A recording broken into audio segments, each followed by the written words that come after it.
Today I'm gonna tell you about a place filled with tropical beaches, majestic rainforests, and tons of American tourists. Today I'm gonna tell you about Costa Rica.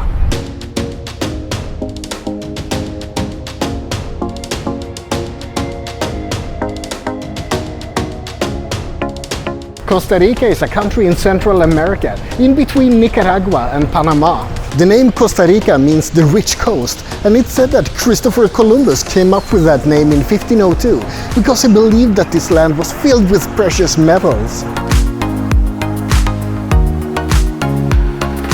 The original people living in Costa Rica were basically wiped out by diseases like smallpox, and they were also quite mistreated by the Spanish, who came here from Europe. Ironically enough, Costa Rica became quite a poor country in the 1700s.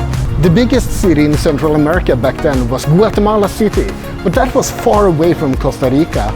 Costa Rica didn't get to share in the riches of Guatemala, and because most of the indigenous people had died out, there wasn't any slave labor available.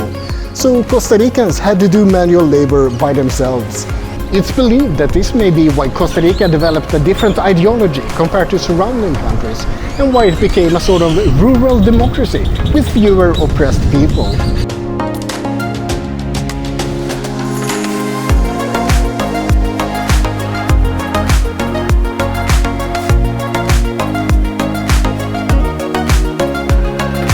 Costa Rica is quite unique in Central America.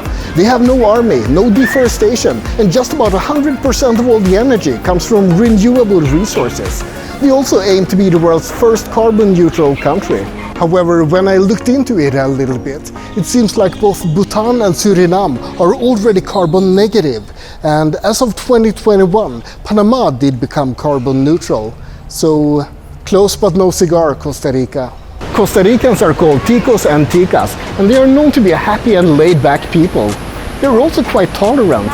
Gays and lesbians are more welcome here than in other Latin American countries. Costa Rica is also quite safe. It's actually ranked as the safest country in Central America. But everything isn't perfect here. There are some towns where robberies are more common than in other places. For example, the towns of Quepos, Tamarindo and Jaco. And since I'm in Quepos now, where's my wallet? Women travelers should be a little bit careful because there have been some reports of sexual assaults and murder. And then there are scams as well, but those are present everywhere when you travel. Then there's drug trafficking going through Costa Rica, and that doesn't always attract the nicest kind of people. So there are some things to be wary about, but in general it is a very safe place.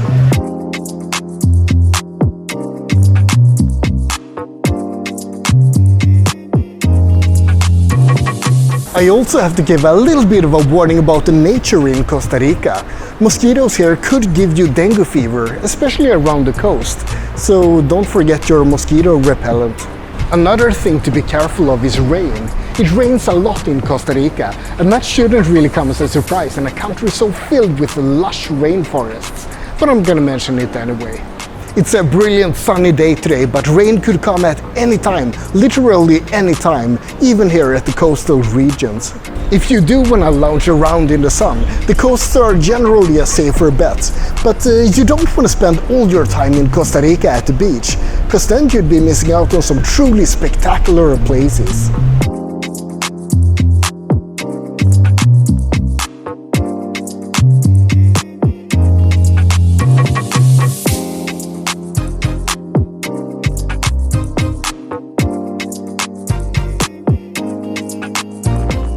Costa Rica has great biodiversity and is filled with lush rainforest, mangrove rivers and volcanoes. There's also mountains and wild rivers and gorgeous landscapes and, beaches as well. Lots of beaches, in fact. Did you know that Costa Rica owns more water than land? Well, now you know. There's a lot of animal life in Costa Rica as well. Monkeys, sloths, crocodiles, bats, birds, just about everything you might want to see. Sometimes it feels like the whole country is overflowing with wildlife. Except lions and tigers and bears as well, I guess. I would have liked to see those too, but they do have jaguars. Some notable places to visit include the Arenal volcano, filled with hot springs and hiking trails and waterfalls and huge rainforests.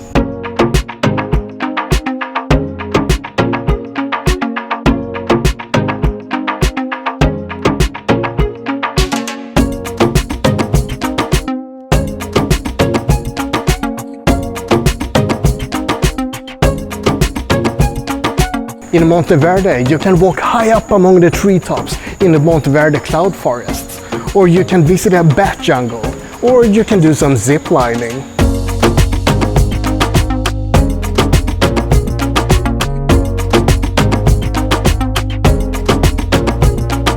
Manuel Antonio is famous for its beaches and for having Costa Rica's smallest but most visited national park, filled with sloths and monkeys and birds.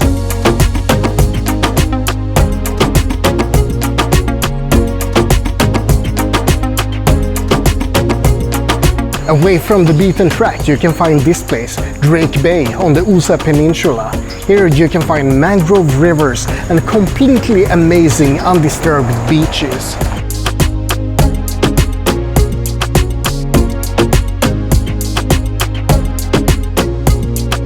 This is also where you find the Corcovado National Park, and if you want to do some diving, you should go to Isla del Caño.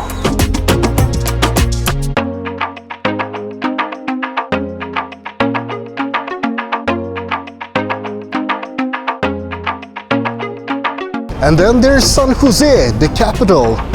Well, it's a city. It has some lovely architecture, but compared to the nature of the rest of Costa Rica, it's not really all that exciting.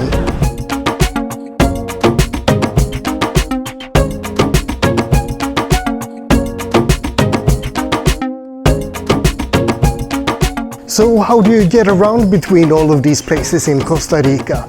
Well, you could rent a car.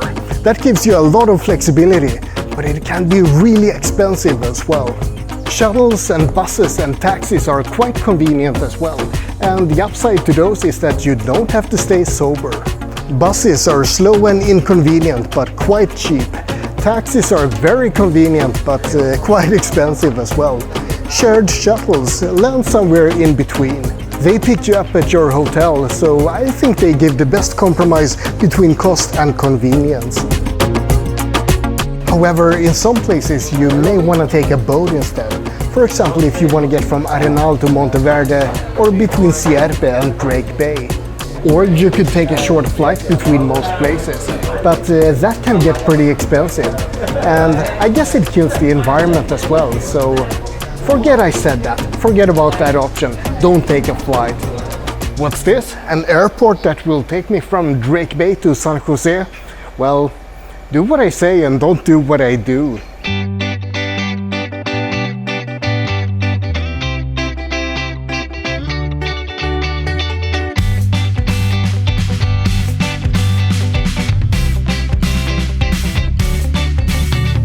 You have to eat and drink in Costa Rica as well. There are juices and stuff like that, but let's talk about the most interesting part, beer.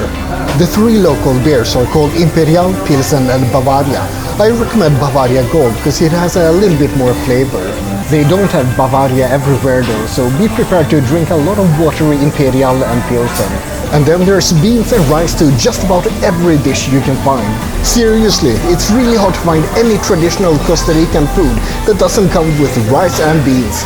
I hope you like black beans.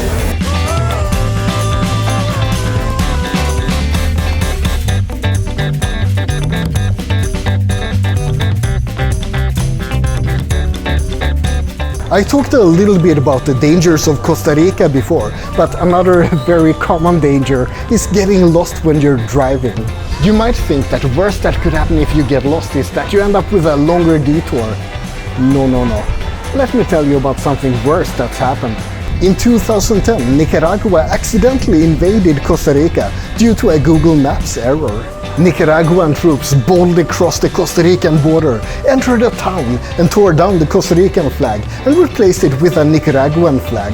The commander of the Nicaraguan troops claimed that he wasn't to blame because Google Maps actually indicated that that area was Nicaraguan territory.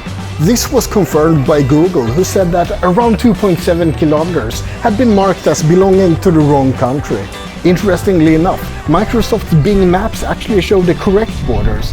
So if the Nicaraguan troops had been using Bing instead of Google, they wouldn't have accidentally invaded Costa Rica.